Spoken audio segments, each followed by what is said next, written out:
আসসালামু আলাইকুম ভিউয়ার্স, এই মুহূর্তে ব্রেকিং বিষয় নিয়ে হাজির হলাম। এবার ডিবি প্রধান হারুনকে তার অবস্থান থেকে সরিয়ে দেওয়া হতে পারে। 14 দলের সেই বৈঠকে এমনটাই সমালোচনা করা হয়েছে। কি হতে পারে এই ডিবি প্রধান হারুনের ভাগ্যে? কি উঠে আসলো গণভবনে 14 দলের বৈঠকের সাথে, যেখানে জামাত শিবিরকে নিষিদ্ধ ঘোষণা করার আর মাত্র কয়েকটা দিন মাত্র, কারণ তারাও নিষিদ্ধ হতে যাচ্ছে। 14 দলের বৈঠকে এমনই সিদ্ধান্ত নিয়েছে সরকার। বৈঠকে সরকার প্রধান বলেছেন, বিএনপি জামাত আমাদের উপর থাবা দিয়েছে। আরো কি কি বিষয় উঠে আসলো জামাত শিবির ও ডিবি হারুনকে নিয়ে, এই নিয়ে থাকছে এক্সক্লুসিভ একটি রিপোর্ট। এরপর জানতে পারবেন ইসলামী আন্দোলন বাংলাদেশ এবার সরাসরি ঘোষণা দিল পদত্যাগ করে জাতীয় সরকারের হাতে ক্ষমতা হস্তান্তরের দাবি তাদের। অন্যদিকে হত্যাকাণ্ডের বিচারের দাবিতে বুধবার সমাবেশের ডাক দিয়েছে গণতন্ত্র মঞ্চ। এবং সবশেষে যে বিষয়টা জানতে পারবেন, পুরো ঘটনা ও হত্যাকাণ্ড নিয়ে আন্তর্জাতিক তদন্ত চায় জনগণ, এমন দাবি করেছে মির্জা ফখরুল। এ নিয়েও থাকছে বিস্তারিত। এতক্ষণ শুনছিলেন শিরোনাম, এবার বিস্তারিত। এবার কি হচ্ছে দেশে? একের পর এক নানা ধরনের ঘটনা ঘটছে। তাহলে এবার ডিবি প্রধান হারুনকে সরিয়ে দেয়া হতে পারে।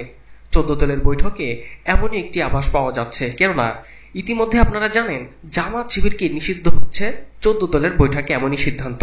জামাত শিবিরকে কেন হঠাৎ করে এখন নিষিদ্ধ ঘোষণা করার সময়ের দাবি, এমনটাই বলছে 14 দলের নেতাকর্মীরা। আর ইতিমধ্যে আজকে তো এলো সরিয়ে দেওয়া হতে পারে ডিবি প্রধান হারুনকে। কি তার দোষ?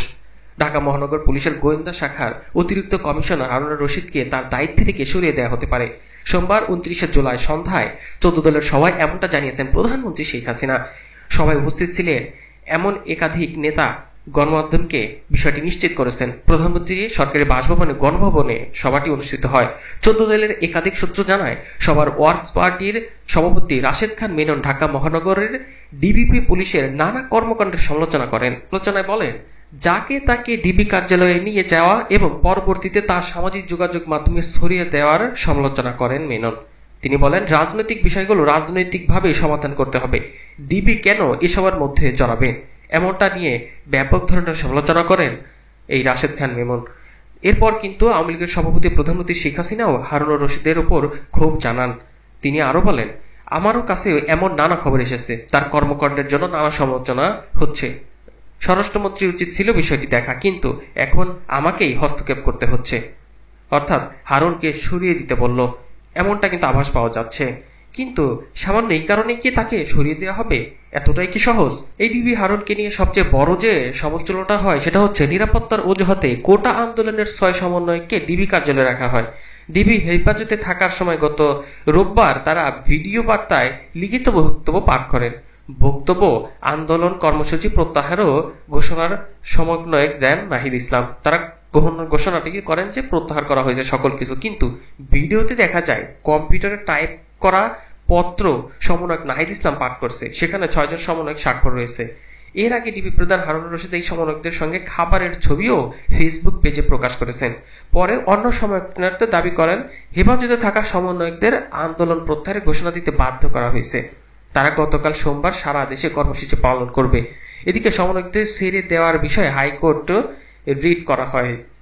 শুনানিতে অতিরিক্ত অ্যাটর্নি জেনারেল মেহেদী হাসান চৌধুরী বলেন, আমরা টিভিতে দেখেছি এই 6 জন সমন্বয়কদের ডিবিতে বসে কাটা চামচ দিয়ে খাচ্ছে। এ সময় হাইকোর্ট তাদের উদ্দেশ্য বলে, এগুলা করতে কে বলেছে? কেন করবেন এগুলা? আপনারা জাতির এলাইয়া মস্কারা করেন না, যাকে তাকে ধরে নেন, একটি খাবার টেবিলে বসিয়ে দেন। বিষয়টি 14 দলের জোটের বৈঠকেও আলোচিত হয়। বৈঠকে বিষয়টি রাশেদ খান মেনন ছাড়াও সদস্য সভাপতি ইনু সহ আরো অনেকেই সমালোচনা করেন। প্রধানমন্ত্রীর উদ্দেশ্যে বলেন, আপনি কি আজকে দেখেছেন হাইকোর্টের এরকম দুঃসময়ে একটি মন্তব্য করেছে যা দেশ বিদেশে খারাপ প্রভাব পড়েছে? এটা সরকারের বিরুদ্ধে গেছে। তিনি বলেন, সমন্বয়কদের ধরলেও বা কেন, আবার ধরে ওদের খাওয়াইয়া মিডিয়ায় প্রচারের জাতির সঙ্গে মস্করা। জবাবে বৈঠকে উপস্থিত আওয়ামী লীগের একক নেতা বলেন, হারুন সবসময় উল্টাপাল্টা কাজ করে, ওরা দ্রুতই বদলি করার জন্য স্বরাষ্ট্রমন্ত্রীকে নির্দেশ দেওয়া হবে, এমনটা জানা গেছে। এভাবেই কিন্তু এই হারুনের বিরুদ্ধে উঠেছে অনেক সমালোচনা। বৈঠকে সিদ্ধান্ত হয়েছে জামাত শিবির নিষিদ্ধ হতে পারে বা হতে যাচ্ছে। 14 দলের বৈঠকে এমনি সিদ্ধান্ত। এখন দেখা যাক জামাত শিবিরকে কবে সেই চূড়ান্ত সিদ্ধান্তের নোটিশ তারা দেয়। কিছুদিনের মধ্যে হতে দিতে পারে, যেহেতু সিদ্ধান্ত হয়েছে 14 দলের বৈঠকে। এদিকে এবার সংবাদ সম্মেলন করে কড়া হুঁশিয়ারি বার্তা দিয়েছে ইসলামী আন্দোলন বাংলাদেশ। পদত্যাগ করে জাতীয় সরকারের হাতে ক্ষমতা হস্তান্তর করুন, এমনটা দাবি করেছে ইসলামী আন্দোলন বাংলাদেশের মুখপাত্র। ইসলামী আন্দোলন বাংলাদেশের আমির চরমনাই পীর সৈয়দ রেজাউল করিম তিনি স্পষ্ট করে বলেছেন, সরকার উস্কানিমূলক কথা বলে শিক্ষার্থীদের আন্দোলনকে বিপজ্জনক মাত্রায় নিয়ে গেছে। এই আন্দোলনকে যেভাবে মানুষ হত্যা করা হয়েছে তা পরিকল্পিত গণহত্যার শামিল। এই হত্যার দায় নিয়ে অবিলম্বে পদত্যাগ করে জাতীয় সরকারের হাতে ক্ষমতা হস্তান্তর করার জন্য তিনি সরকারের প্রতি আহ্বান জানান। চরমনাই পীর বলেন, এই হত্যার দায় সরকার ও আওয়ামী লীগকে নিতে হবে। দেশবাসীর কাছে এই জন্য তাদের জবাবদিহিতাও করতে হবে। তিনি বলেন, কোটা সংস্কারের দাবিতে ছাত্রদের আন্দোলন নজিরবিহীন। দমন পীড়নে শিশু, কিশোর, নারীসহ এখন পর্যন্ত 2 শতাধিক ছাত্র জনতা হত্যার শিকার হয়েছে, যা প্রতিদিনই বেড়ে চলেছে। স্বাধীন বাংলাদেশে এত ব্যাপক ও রক্তবহল আন্দোলন আগে কখনো হয়নি। কোটা সংস্কার আন্দোলন প্রতিহত করতে গিয়ে সরকার পোড়ামাটি নীতি গ্রহণ করেছে এবং জনতার উপর নির্মমতা চালিয়েছে। কোন সভ্যতা ও স্বাধীন দেশের জনগণ এ ধরনের নির্মমতা চালিয়ে যেতে পারে না। এজন্যই পদত্যাগ করে জাতীয় সরকারের হাতে ক্ষমতা হস্তান্তর করার দাবি জানিয়েছে। অন্যদিকে আরো এবার অবাক হবেন, গণতন্ত্র মঞ্চ কিন্তু এবার ডাক দিয়েছে সমাবেশের। হত্যাকাণ্ডের বিচার চেয়ে বুধবারে তারা সমাবেশ করবে। কোটা আন্দোলন দমনের নৃশংস হত্যাকাণ্ডের বিচার সহ সরকারের পদত্যাগ দাবি আগামী বুধবার প্রতিবাদ সমাবেশ কর্মসূচির ঘোষণা করেছে তারা। স্পষ্ট করে বলে, আমরা পরিষ্কার করে বলতে চাই, শিক্ষার্থীদের একটি ন্যায্য আন্দোলনকে শান্তিপূর্ণভাবে সমাধানের পথে না যেয়ে সরকার ছাত্র জনতার হত্যাকাণ্ড সহ নাশকতার যে পরিস্থিতি তৈরি করেছে এর সমুদায় দায় দায়িত্ব সরকার ও সরকারি দলের। আমরা সরকারকে জনগণের এই বিপুল ক্ষয়ক্ষতির দায় দায়িত্ব নিয়ে অবিলম্বে রাষ্ট্রপতি বরাবর পদত্যাগ করার আহ্বান জানাচ্ছি। আমরা স্পষ্ট করে বলতে চাই, সরকার হত্যা, গ্রেপ্তার, নির্যাতন, নিপীড়ন, মিথ্যা প্রচারের যে পথে হাঁটেছে এই পথে এই সংকটের সমাধান নেই। সংকট উত্তরণে সরকারকে রাজনৈতিক সমাধানের পথ বেছে নিতে হবে। এবং সবশেষে এবার মির্জা ফখরুল ইসলাম আলমগীর যে বিষয়টা তুলে ধরেছেন, পুরো ঘটনা ও হত্যাকাণ্ড নিয়ে আন্তর্জাতিক তদন্ত চায় তিনি। এবং তিনি স্পষ্ট করে বলেছেন, বিএনপি কিংবা বিরোধী দলের কেউ আন্দোলনের সঙ্গে জড়িত নয়। এই বিষয়টি তিনি স্পষ্ট করে বলেছেন এবং শত শত নিহত ছাত্রছাত্রীদের সরকারি দলের সন্ত্রাসী ও আইন শৃঙ্খলা বাহিনীর সদস্যরা হতাহত করল, অথচ সরকারের ইশারায় বিচার বিভাগীয় তদন্ত কমিটি শুধুমাত্র 6 জনকে হত্যাকাণ্ডের তদন্ত করবে। এটি সুকৌশলে পুরো হত্যাকাণ্ডকে ধামাচাপা দেয়ারই অন্যতম একটি মাধ্যম। তাই জনগণ পুরো ঘটনা ও হত্যাকাণ্ড নিয়ে আন্তর্জাতিক তদন্তের দাবি করেছে।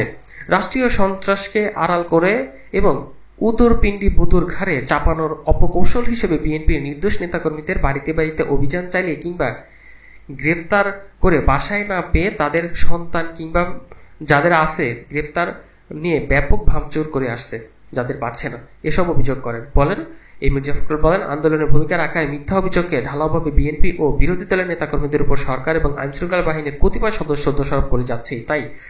যদি তাই হয় তাহলে তাদের ঘটনাস্থল থেকে গ্রেফতার করা হয়নি কেন? এটাই জনগণের প্রশ্ন। এতে প্রমাণিত হয় যে বিএনপি কিংবা বিরোধী দলের কেউই আন্দোলনের সাথে জড়িত নয়। কোটা বিরোধী আন্দোলনের সময় পুলিশ ও আনসার সদস্য যারা নিহত হয়েছে তাদের জন্য দুঃখ প্রকাশ করেন এই মির্জা ফখরুল ইসলাম আলমগীর।